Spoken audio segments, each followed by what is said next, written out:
وبشي شعبان أين كل أحجرنا ورمضان كهالرئيسة بشا شعبان وحيابها آت كوهبون وحكم ذا إلا وقف إذا استسد النبي محمد وقف إذا سنشري عليه الصلاة والسلام وأي عيدا إنه قد ينابين لنا الرسول كانيا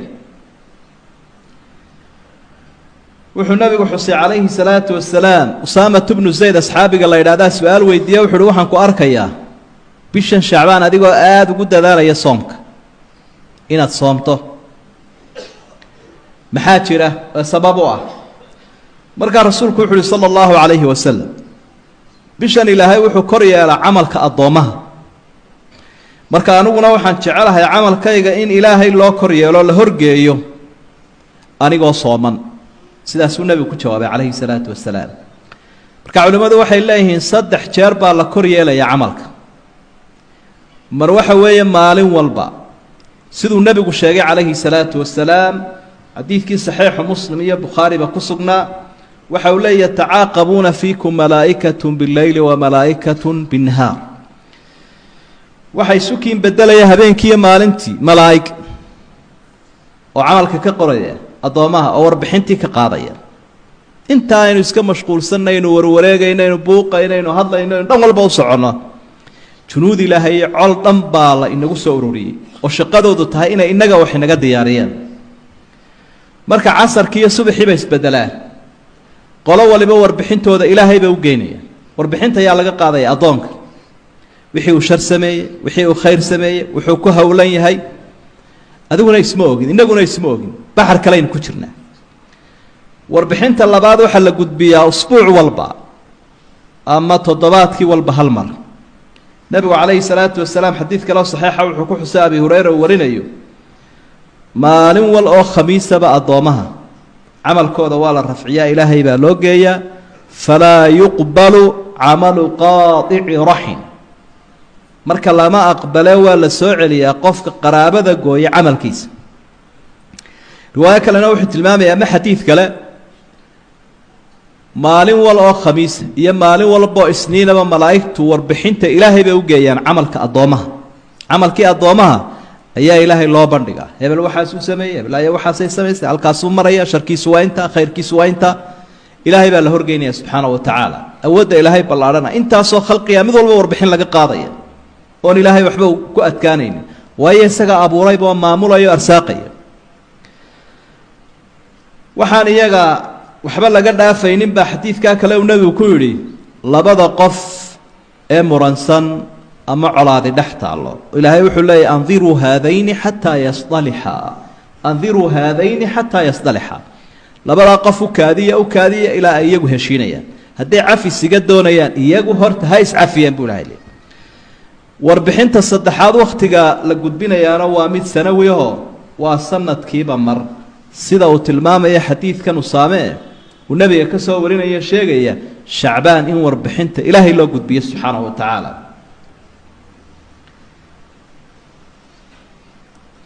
faa'iidooyinka ku jira soomka la soomayo shacbaan waxa kamida bay leeyihiin culimadu wuxuu noqonayaa ka tamriin ala siyaam ramadaan qofkii oo si tababaranaya bishii ramadaan oo wuxuu la sii qabsanaya qofku soomkii oo soomkii baa u sii macaanaanaya naftiisi baa u carbismaysa isagoo soomku caadi u leeyahay ka cabsanayn ay ramadaan soo galaysa horay buu ka sii bilaabaya faa'iidooyinka waxa kamida bisha ramadaan ee soo socota soomka shacbaan wuxuu uga dhigan yahay kal muqaddima shay hordhaca gogol dhiga oo inagana aragno waxa la socda salaadaha faralka ah sunnayaal ka horeeya iyo sunnayaal ka dambeeya marka waa sunnihii ka horeeya salaadoo kale ayuu uga dhigan yahay sidaa daraaddeed bay dadkii cibaadada badnaa iyo ahlul qur'aanku aad ugu dadaali jireen waxa uu leeyahay salaamatu ibn kuhayl kaana yuqaalu shahru shacbaan shahru lquraa waqtigii salafka waxa loo yaqaanay bisha quraada dadka qur-aanka akhriya bishoodaa loo yaqaanayo qur-aankii ay soo yara ilaaween ama waqti u waayeen ay ramadaan u diyaarsanayaan shacbaan bay aad u sii akhri jireen habeenkii oo ay ku cibaadaysan jireen camru bnu qays almalaa-in isaguna waxa uu ahaa idaa dakhala shacbaanu aglaqa xaanuutahu watafaraqa liqiraa'ati اlqur'aan imaamkaasina mar hadday shacbaan soo gasho dhaqankiisu wuxuu ahaa dukaankiisu xidhan jiro qur'aanka ayuu u bixi jiray dhaqankii nabiga calayhi salaatu wasalaam bisha shacbaan markay soo gasho haddaynu noqonno axaadiid dhowra bay soo warinaysaa saxiixa caaisha markaa waxay leedahay lam yakun inabiyu sala allahu calayhi wasalama yasuumu shahran akthara min shacbaan bil uu soomi jiray soom sunno ah oo badan ka shacbaan baa u badnaa fainahu kaana yasuumu shacbaana kullah riwaaya waxay tilmaamaysaa caaisha ay warinaysa shacbaan dhammaanteed buu wada soomayay halka laga yaabo dad innaga inaga mid inay u fikiraan ay yidhaahdaan tamartu iyo iga sii dhammaanine balaan shacbaan aada u sii cuncuno isagu wuxuu usii tababaranayaa nebigu calayhi salaatu wasalaam uu sii diyaargaroobayaa soomka bisha ramadaan marka riwaayadaas waxay tilmaamaysaa shacbaan dhammaanteed inuu wada soomay riwaayooyinka qaar badanoo caaisha ay warinaysaana waxay xusayaan inuu shacbaan soomi jiray inta badan rasuulku sala allahu calayhi wasalam mar kale waxa ay leedahay kaana yasuumu xataa naquula qad saama wayufdiru xataa naquula qad afdara walam arahu saa'ima min shahrin qatu akara min siyaamihi min shacbaan kaana yasuumu shacbaana kulah kaana yasuumu shacbaana ilaa qaliila ama dhammaantiibuu wada soomayay shacbaan ama qeybta badan waxaa jira habeen inagu soo dhow oo loo yaqaano laylata nisfi min shacbaan habeenka ay kala barhantay bisha shacbaan 15 tahay habeenkaa isaga fadli gaara ku soo arooray waa xadiid saxiix xasana oo nabiga ka sugan calayhi salaatu wasalaam wuxuu tilmaamayaa xadiidkaas oo nabigu yidhi ilaahay wuu soo degaa habeenka ah oo samada adduunyada u sokayso u soo degaa fayakfiru lijamiici اlkhalqi ila almushrika wاlmushaaxin khalqigoo dhan wuu dembi dhaafayaa mid gaala iyo mid naxli jiifo mooyaane gaal de isaga looma dembi dhaafo waxaa kaloo dembi dhaafka habeenkaa ka hadhaya qofka mushaaxinka ee xiqdiga iyo xasadka walaalihiisa muslimiinta u haya bal haddee naxligii dadka naafeeye ee laabta ay isugu wada hayeen ay la wada bukeen gaalnimadii buu la simay rasuulku sala allahu calayhi wasalam gaalnimadii iyo kufrigii wuxuu la simay inaad u xanuunsanayso oo laabtaadu ay la kadeedantay nacaybshiyaha aad u qabto walaalahaaga muslimiinta ah arrin aad iyo aad u weyn labadaas iyagu way ka hadhaan liiska dembi dhaafka laakiin inta kale waa loo dembi dhaafayaa buu rasuulku uhi sala allahu calayhi wasalam wax fadliyahoo u gaara habeenkaa 15aad intaasaa ku soo arooray way dhacdaa bahjad iyo magac noocaasa in loo bixiyo oo cibaado gaarah iyo sadaqo gaarah iyo salaad gaara dadka qaarkood ay sameeyaan axaadiid baa ku soo aroortay dabcan laakiin kulluhaa daciifa waa waahiya axaadiidtaasi may gaadhin heerkii lagu daliishanayay inkasta oo salafkuna saalix culimmadii hore qayb ka midii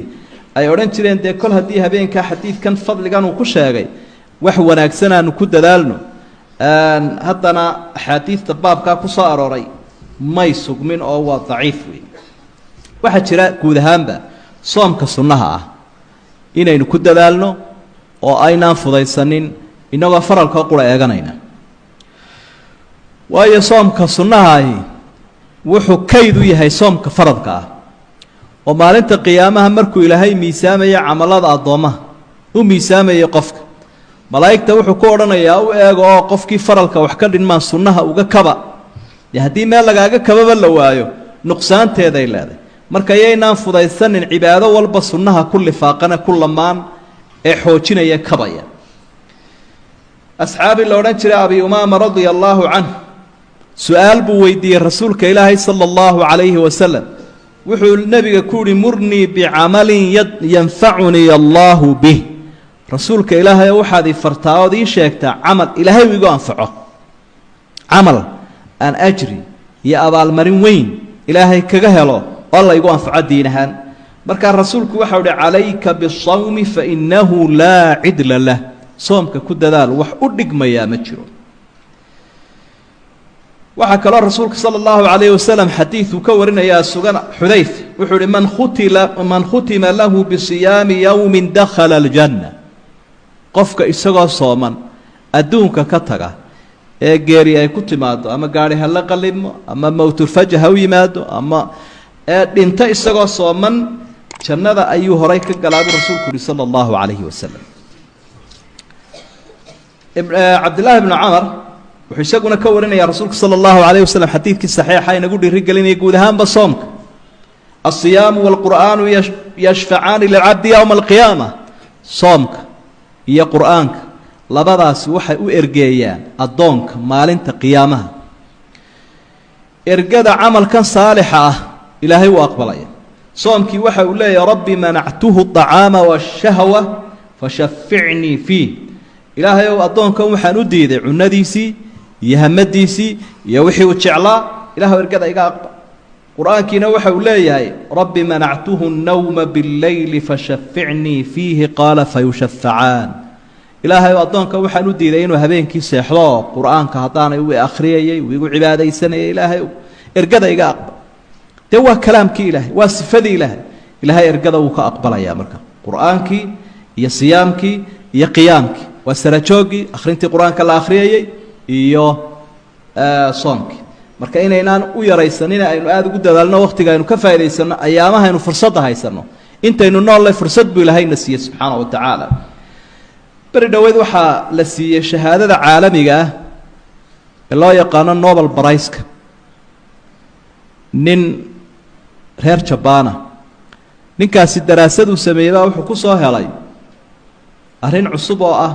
qofku hadduu wiigii soomo 2 cisho ama 3 cisho soom de kan islaamka kama hadlayo isagu hadduu naftiisa qadiyo buu kuleeyay hadduu naftiisa qadiyo gaajaysiiyo 8 saacadood laga bilaabo ilaa 16 saacadood usbuucii walba 2 cisho ama 3 cisho jirkiisu wuxuu gubayaa oo dib u isticmaalayaa u cunayaa al-khalaaya al-mayt unugyadii dhintay iyo waxyaabihii dheeraadka ahaa sida subagii iyo duhuntii sidaa daraadeed qofkaas wuxuu ka badbaadayaa cudurrada uu ka mid yahay kansarku ee khatarta badan oo ku yimaada cunada badan iyo inaan jirkii cunada marnaba laga kala joojinba oo dib uu isu safaynayaa buu leeyahay jirku arintii markii lala eegay waxay noqotay arrin sax ah taa uu sheegayaana ee daraasada gadaalay ku ogaadeen gaaladuna waxa weeye tan uu nabigu ka sii waramaya calayhi salaatu wasalaam imika halkan aynu ku hayno wuxuu nabigu inoo sunnay bil walba 3 cisho in la soomo isniintii iyo khamiista la soomo shacbaan la soomo soomka daadsan ee sanadka dhexdiisa ku daadsani waa kan ilaahay adoonka ruuxdiisana uu ku caafimaadinayo jirkiisana uu ku caafimaadinayo wal fadlu ma shahidat bihi al a'daa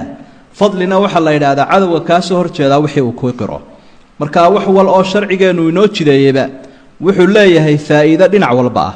inaynu ilaahay ka gudoomano fursadana ka faa'iideysano kaynu isfara inaynu soo dardaarayna waa kaas weeye allahumma taqabbal siyamana وصلاتنا وصدقتنا وقراءتنا